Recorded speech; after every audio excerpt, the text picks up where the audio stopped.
आपको अपनी जीवन में जब कभी भी छोटी से छोटी या बड़ी से बड़ी कोई भी परेशानी आ जाए, तो भागवत गीता के ये प्रमुख उपदेश उस समय आपको बहुत काम आएंगे।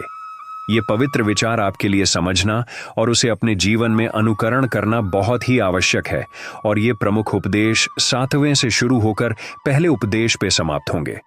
इसलिए इसको आखिर तक पूरा ध्यान से सुने ताकि आपके भी जीवन में कल्याण हो सके। गीता का 7वां उपदेश है कि जो आपके साथ अधर्म करे, पाप करे, गलत करे, उसे दंड जरूर देना चाहिए। अगर आप उसे सहते हैं तो वो आपके साथ और गलत करता रहेगा। अगर आप उसे सहते हैं तो उसके पाप में आप भी भागीदार हो जाएंगे। अर्जुन श्री कृष्ण से कहने लगे कि जिनसे मैं युद्ध करने जा रहा हूं, ये सब मेरे भाई हैं, मेरे गुरुजन हैं। मैं इनके सामने कैसे हथियार उठाऊं, इनको कैसे मारूं? तो भगवान श्री कृष्ण ने अर्जुन से कहा कि जिन्हें तुम अपना मानते हो वो सभी अधर्मी है, वो पाप के पक्ष में खड़े हैं। और अगर तुम इनका वध नहीं करोगे, युद्ध नहीं करोगे, तो समाज में और भी पाप बढ़ जाएंगे। क्योंकि जब कोई ऐसे पापियों को नहीं रोकता है तो ये और भी ज्यादा पाप करते हैं। ऐसे ही जब आपके साथ कोई गलत करता है, आपको चोट पहुंचता है, दुख पहुंचाता है, और वही आप चुपचाप रहते हो, तो उससे सामने वाले का मनोबल बढ़ जाता है। वो आपको कमजोर समझने लगता है और आपके साथ गलत करने का वो अपना हक समझने लगता है। लेकिन जब आप उसके गलत व्यवहार को, उसके अधर्म को रोक लेते हैं, उसका विरोध करते हैं, तब वो अपनी सीमा में रहना सीख जाता है। और यही कलयुग है। अगर इस जमाने में आपको खुश रहना है तो आपको अपनी रक्षा खुद ही करनी होगी। कोई आपके साथ गलत करे तो उसको कभी नहीं सहते रहना चाहिए, बल्कि उसका सामना करना चाहिए। गीता का 6वां उपदेश है कि किसी से भी हद से ज्यादा प्रेम कभी नहीं करना चाहिए। जिससे भी आप सबसे ज्यादा मोह लगाओगे, देखना वो आपको अवश्य रुलाएगा। मोह की वजह से ही आप किसी के पीछे मरने को तैयार रहते हो। मोह की वजह से ही आपको कई बार अपमान भी सहना पड़ता है, और कई लोगों को मोह की वजह से ही अपना अपमान दिखता भी नहीं है कि सामने वाला मेरी इज्जत तक नहीं कर रहा और मैं इसके पीछे मरा जा रहा हूं। वो आपकी आंखों पे ऐसी पट्टी लगा देता है कि आपको सच और झूठ दिखाई ही नहीं देता। आपको किसी व्यक्ति का चेहरा दिखाई नहीं देता। आप जो देखते हैं, जो सुनते हैं, उसी पर यकीन करने लगते हैं, फिर चाहे आपको कितना ही दर्द मिल रहा हो। अगर आप किसी इंसान को ठीक से समझना चाहते हैं, उसकी सच्चाइयों को जानना चाहते हैं, तो उसके लिए बहुत जरूरी है कि आप उसके मोह से जल्द बाहर आ जाएं। आपका मोह आपको दुख देता है। जिस दिन प्रेम खत्म, उस दिन आपको किसी भी रिश्ते से कोई दुख नहीं मिल सकता, क्योंकि आपको फिर कोई फर्क ही नहीं पड़ेगा। गीता का 5वां उपदेश ये है कि आप वो ना करो जो सभी करते हैं, बल्कि वो करो जो आपके लिए सही है। स्वधर्मम निधन श्रेय भारत धर्मो भया। श्री कृष्ण ने अर्जुन से कहा कि एक जो तेरा कर्तव्य है, जो तेरे लिए सही है, जो तुझे करना चाहिए वह कर, तू कभी भी वह काम मत कर जो दुनिया कर रही है। क्योंकि अर्जुन श्री कृष्ण से कहने लगा कि ऐसे भयंकर युद्ध में पड़ने से अच्छा है कि मैं सन्यासी बन जाऊं, तो श्री कृष्ण ने अर्जुन से कहा, सन्यासी बनना तेरा कर्म नहीं है, तेरा धर्म नहीं है। क्षत्रिय हो तू कर्म, और तेरा धर्म यही है कि तू अधर्म का नाश कर, धर्म की रक्षा कर। ऐसे ही हर इंसान का एक अलग कर्तव्य होता है, एक अलग ही मार्ग होता है। तो कभी भी उस मार्ग पर मत जाना जहां सारी भीड़ जा रही। कभी भी वो काम ना करो जो दुनिया करती है, कि आजकल का ये ट्रेंड हो गया, ये फैशन हो गया है, सब करते हैं इसीलिए हम भी कर रहे हैं। सारी भीड़ यही काम कर रही है, इसलिए हम भी कर रहे हैं। अगर आप वो करोगे जो भीड़ कर रही है तो आप भी उसी भीड़ में कहीं खो जाओगे। लेकिन वही अगर आप वो करोगे जो आपके लिए सही है, जो आपकी प्रतिभा है, तो दुनिया की सारी भीड़ में भी आप सबसे अलग नजर आओगे। गीता का 4था उपदेश है कि जिंदगी में धोखा अपने ही देते हैं, क्योंकि उनको आपकी कमजोरियों का पता होता है।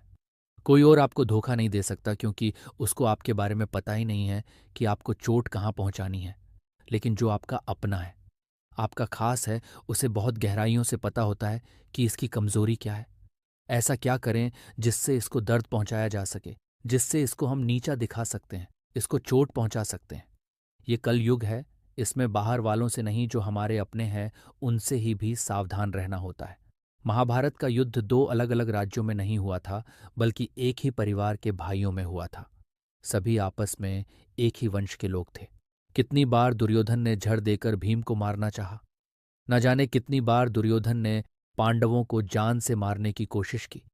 वो उसका कोई पराया नहीं था, बल्कि उसका भाई था। सारी लड़ाइयां घर के अंदर ही होती हैं, बाहर कौन लड़ेगा। हमसे घर में ही सारे झगड़े होते हैं, तो आपको चोट सिर्फ वही लोग पहुंचा सकते हैं जो आपके अपने हैं। आपको धोखा सिर्फ वही लोग दे सकते हैं जो आपके अपने हैं। गीता का तीसरा उपदेश है, जो इंसान अपनी रक्षा खुद नहीं कर सकता, उसकी रक्षा भगवान भी नहीं कर सकते।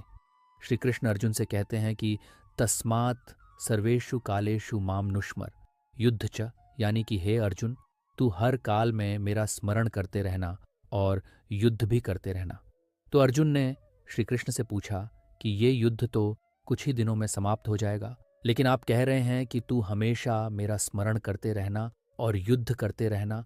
हमेशा युद्ध करने का क्या अर्थ है?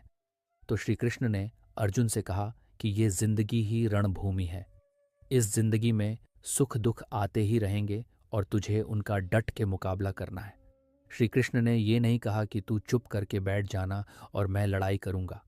बहुत गहराई है गीता के ज्ञान में। हमारे जीवन की डोर भी संभाल के ईश्वर बैठे हुए हैं, लेकिन युद्ध हमें ही करना है। ईश्वर को याद करना है कि हे ईश्वर, मुझे शक्ति देना, मुझे समझ देना, मुझे बुद्धि देना, ताकि मैं अपनी जीवन की सभी लड़ाइयाँ जीत सकूं। मैं जिंदगी में सही मार्ग पर चल सकूं। लेकिन आपको अपनी लड़ाई खुद ही लड़नी पड़ती है। जो लोग ये कहते हैं कि हम कुछ नहीं करेंगे, सभी ईश्वर करेंगे, तो कहते हैं कि आलसी इंसान को देखकर तो भगवान भी घबरा जाता है, ये कुछ नहीं करेगा। भगवान ने बुद्धि दी है, समझ दी है, ईश्वर आपको प्रेरणा देते हैं, शक्ति देते हैं, लेकिन आपको अपनी रक्षा स्वयं ही करनी पड़ेगी। गीता का दूसरा उपदेश है कि कोई भी ऐसी गंदी आदत खुद को मत लगने देना जो आपकी जिंदगी को बर्बाद कर दे। कहीं ना कहीं महाभारत का ये युद्ध एक जुआ की आदत की वजह से ही शुरू हुआ था। सारा खेल वहीं से शुरू हुआ था। एक ऐसी जुआ की लत जहां युधिष्ठिर ने अपने भाइयों को दांव पर लगा दिया, अपनी पत्नी को दांव पर लगा दिया। ऐसा जीतने का नशा कि अपना सब कुछ गंवा दिया। ऐसे ही हम भी अपनी जिंदगी में जब कोई ऐसी गंदी आदत लगा देते हैं, चाहे वो कोई भी हो, चाहे वो नशे की हो, मोबाइल की हो, किसी इंसान की हो, कोई गलत काम करने की हो, कोई भी गलत आदत जो आपको बर्बाद कर सकती है, अगर आप उसको नहीं छोड़ेंगे तो आपका सब कुछ खत्म हो जाएगा। इससे पहले कि आपकी आदत आपको खत्म कर दे, आप अपनी गलत आदतों को खत्म कर दीजिए।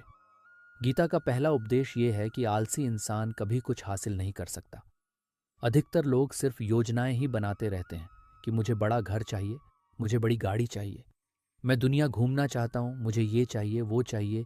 ये हर कोई सोच लेता है, लेकिन उस पर मेहनत करना, अपना कर्म करना, वो नहीं करते। क्योंकि चाहना तो बहुत आसान है, लेकिन उसके लिए कर्म करते रहना वो बहुत मुश्किल है। हर कोई चाहता है कि मेरा शरीर फिट हो, लेकिन उसके लिए एक्सरसाइज करना वो आपको ही करना होगा। जो इंसान आलसी बन के बैठा रहता है, तो उसे ना ही अच्छा शरीर मिलता है और ना ही अच्छा जीवन मिलता है। तो अगर जीवन में कुछ पाना चाहते हो तो आलस्य को अपनी जिंदगी से दूर कर देना। आलस्य के चलते ही आपको कुछ मिलने वाला तो नहीं, लेकिन जो आपके पास है ना, वो भी गवा दोगे।